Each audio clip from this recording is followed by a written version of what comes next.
नमस्कार। आर्य समाज गांधीपुरा बालोतरा और Aryan culture society की ओर से मैं अंजलि आर्य पुनः आप लोगों का वंदन अभिनंदन करती हूँ। इस बार थोड़ा विलंब से मैं आप लोगों के मध्य में पुनः उसी श्रृंखला के साथ उपस्थित हुई हूँ जो श्रृंखला मानव निर्माण में एक महत्वपूर्ण भूमिका निभाती है। और आइए संस्कारों की आज उसी श्रृंखला में हम बात करते हैं विवाह संस्कार की। विवाह संस्कार जिससे गृहस्थ आश्रम का शुभारंभ होता है। और ऋषि दयानंद कहते हैं कि चारों आश्रमों में गृहस्थ आश्रम सबसे ज्येष्ठ भी है और सबसे श्रेष्ठ भी है। ये विवाह संस्कार केवल दो व्यक्तियों का मिलन नहीं, दो शरीरों का मिलन नहीं, ये दो आत्माओं का मिलन है, दो परिवारों का मिलन है, या यूं कह लीजिए दो सत्ताओं का मिलन है। और इसका महत्व मुझे उस समय भी ज्ञात हुआ जब मैंने रामायण के अंदर श्री रामचंद्र जी के विवाह के विषय में पढ़ा। तो ये पता चला कि जिस समय श्री रामचंद्र जी का विवाह होना था और समस्त ऋषि मुनियों की परिषद बैठी है, तो उस समय महर्षि वशिष्ठ ने रामचंद्र जी की 36 पीढ़ियों का वर्णन किया जो उनके कुल गुरु थे। और इधर जनक जी के कुल की महानता को दर्शाते हुए उनके कुल गुरु स्वामी शतानंद जी महाराज ने उनकी 22 पीढ़ियों का, यानी कि माता सीता की 22 पीढ़ियों का वर्णन करके बताया कि ये कुल कैसा रहा, इनके व्यक्तियों के सिद्धांत क्या रहे, इनकी मान्यताएं क्या रही, और आज कितनी महान सत्ताएं आपस में जुड़ने जा रही हैं। इसका मतलब विवाह संस्कार के अंदर परिवारों के विचारों को मिलाना, गुण कर्म स्वभाव को मिलाना अपने आप में बहुत बड़ी बात है। और उसका प्रभाव भी अक्सर आपको समाज में देखने को मिलता होगा।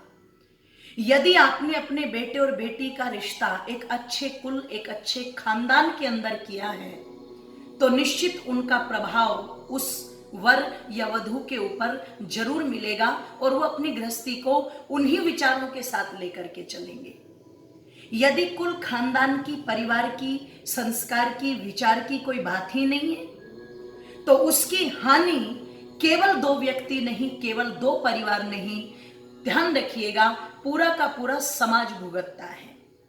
क्योंकि जैसे वो पति पत्नी होंगे वैसी उनकी संतति होगी और वैसा ही फिर समाज बनेगा। यदि अच्छे समाज को बनाना है तो अच्छा परिवार बनाना जरूरी है। अच्छे परिवार के लिए अच्छे गृहस्थी जरूरी है और अच्छे गृहस्थियों के लिए विवाह एक पवित्र संस्कार जो माना जाता है वह भी भली प्रकार से होना जरूरी है। इसलिए जब भी अपने बेटे और बेटी का विवाह करें तो केवल बाहरी रंगत को देख करके ना करें। ध्यान रखिएगा, चेहरे की सुंदरता को देख करके ना करें, क्योंकि सुंदरता मन की होती है, विचारों की होती है। बहुत गोरे रंग की लड़की हो पर यदि विचार अच्छे नहीं तो वह भी परिवार को आंसू से कहीं ना कहीं रुला देती है। और यदि सांवली है पर गुणों को रखती है, अच्छे विचारों को रखती है, तो वह भी सबके मुख से अपनी प्रशंसा करा देती है। आज मैं वर्तमान समय में देखती हूं, कैसा भी रंग ढंग हो, कैसी भी विचारधारा हो, संपत्ति को देख करके, दौलत को देख करके रिश्ते जोड़ दिए जाते हैं। पर चिंतन करना, क्या वो दौलत उनको सुख देगी? सुख तो उनके अपने विचार ही देंगे ना, जो उनको आपस में जोड़ने का काम करेंगे। इसलिए महर्षि दयानंद ने कहा था, जब भी किसी लड़की और लड़की का विवाह करें तो उनके गुणकर्म स्वभाव मिलाकर के विवाह करें।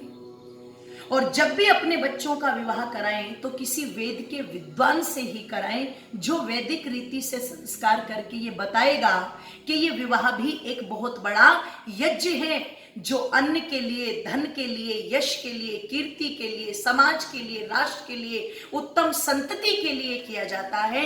ये कोई छोटा मोटा कर्तव्य नहीं है।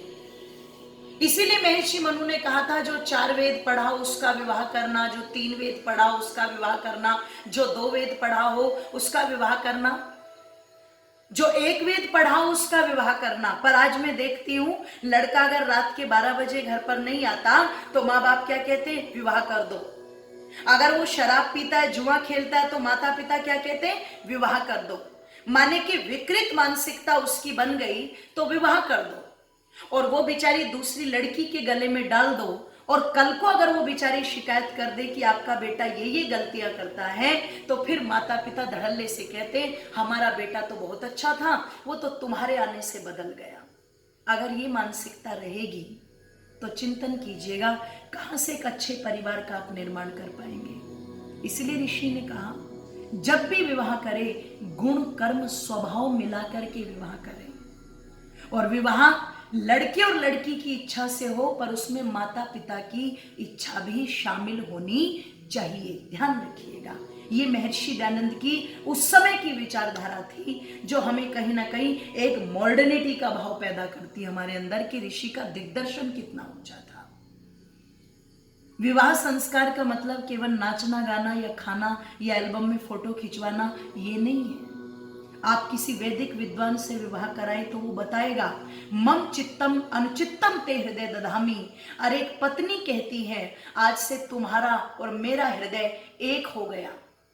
जैसे 2 स्थानों के जल को लाकर के एक जगह मिला दिया जाए और दुनिया की कोई ताकत उसको अलग न कर सके, वैसे आज से हम और तुम भी ऐसे एक बन करके रहेंगे कि दुनिया की कोई ताकत हमें अलग न करे। हे पतिदेव, आपको यदि कोई कार्य अच्छा नहीं लगता तो कभी मैं वो कार्य नहीं करूंगी, और मुझे जो कार्य अच्छा न लगे वो कार्य कभी आप मत करना। हम दोनों एक दूसरे के मान सम्मान का ख्याल रख करके चलेंगे। संतुष्टो भार्या भर्ता भत्रा भार्या तथैव च। ये संतुष्टि का भाव इन वेद मंत्रों के माध्यम से वर और वधू के अंदर जागृत किया जाता है। ये विवाह संस्कार है। ये विवाह संस्कार है कि जब उस वधू का पैर एक शिला के ऊपर रखवाया जाता है तो ये कहा जाता है कि कोई भी परिस्थिति, कोई भी कठिनता आए, पर तुम कभी भी अपने परिवार का, अपने पति का साथ नहीं छोड़ोगी। आज इन प्रतिज्ञाओं को वर और वधू जानते ही नहीं। आज तो बस उनको इतना पता है, कई जोड़ी कपड़े बदलने और एल्बम में चमकना है बस। आज आप किसी वधू से पूछ ले इसका मतलब क्या है, वो नहीं बता पाएगी, क्योंकि करा नहीं रहे।